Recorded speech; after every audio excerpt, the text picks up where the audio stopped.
szklarni totalna dżungla. To jest gorczyca, którą posiałam w tamtym roku jesienią jako nawóz zielony. Nawóz zielony to jest taka roślina, takie rośliny, które siejemy po to, żeby odkaziły glebę albo żeby ją wzbogaciły w jakieś składniki. Generalnie dla gleby bardzo dobre jest to, żeby ona nigdy nie była taka całkiem goła. Dobrze, żeby była zawsze albo wyściółkowana, albo czymś obsiana, żeby była czymś przykryta. I ta gorczyca rosła sobie przez całą jesień, przez całą zimę. Postanowiłam, że chcę, żeby też zakwitła, bo ja lubię oglądać cały cykl życia rośliny i wiedzieć, jak ona kwitnie, jak owocuje. Ale niedługo będę ją ścinała, dlatego że jest już niemalże maj. W związku z tym niedługo do tej szklarni wjadą pomidory. Tutaj, jak widzicie, są też tulipany, które cebulki wsadziłam jesienią tamtego roku. Pięknie rozkwitły, miały tu o wiele jaśniej, o wiele cieplej, więc widać, że są zupełnie inne. O wow! Zobaczcie. Jaki śmieszny. Podwójny. Te tulipany, zresztą tak jak wszystkie rośliny cebulowe, będę musiała pościnać, dlatego że cebulowe rośliny mają to do siebie, że jak już zakwitną i przekwitną, to trzeba ściąć kwiat i zostawić same liście, ponieważ te liście czerpią energię i magazynują ją w cebuli. Więc jeżeli nie zetniecie kwiatków cebulowych, to one będą marnie kwitły na kolejny rok, więc warto jest to robić. Natomiast co do mojej szklarni.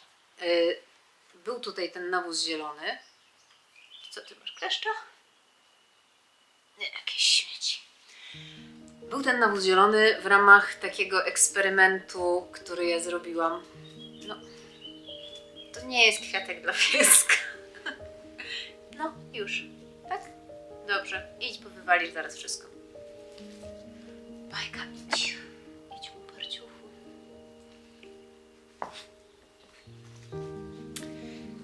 Wracając do nawozów zielonych. To jest eksperyment, który ja postanowiłam przeprowadzić w tamtym roku jesienią, bo czytałam bardzo dużo na temat nawozów zielonych, tego jakie one są dobre dla gleby i stwierdziłam, że ta gleba, która jest w szklarni, która nie jest jakaś super, bo myśmy tą szklarnię zbudowali w takim miejscu, gdzie była sama glina, zresztą u nas też jest bardzo, jakby w wielu miejscach jest glina i skała i niezbyt dobra gleba i też w takim miejscu została zbudowana ta szklarnia. Ja na pewno w tym roku na jesieni bardzo mocno ją nawiozę jakimś kompostem, natomiast no teraz było jak było i stwierdziłam, że może taki nawóz zielony to będzie dobre rozwiązanie dla tej szklarni i ewidentnie widać, że to było super rozwiązanie, chociażby dlatego, że jest ogromna różnica pomiędzy jedną stroną, która została obsiana, a drugą stroną, która została taka goła. Ta obsiana strona w ogóle nie potrzebowała podlewania. Jest bardzo fajna, taka nawilżona gleba, podczas gdy z drugiej strony to jest po prostu proch. I jak weszłam tutaj na wiosnę z różnymi wysiewami, to przede wszystkim musiałam najpierw bardzo dużo podlewać. Ten nawóz zielony oczywiście zostanie ścięty, bo muszę wysprzątać szklarnię i przygotować ją na nowy sezon pomidorowy, bo przecież przede wszystkim dla pomidorów ono jest.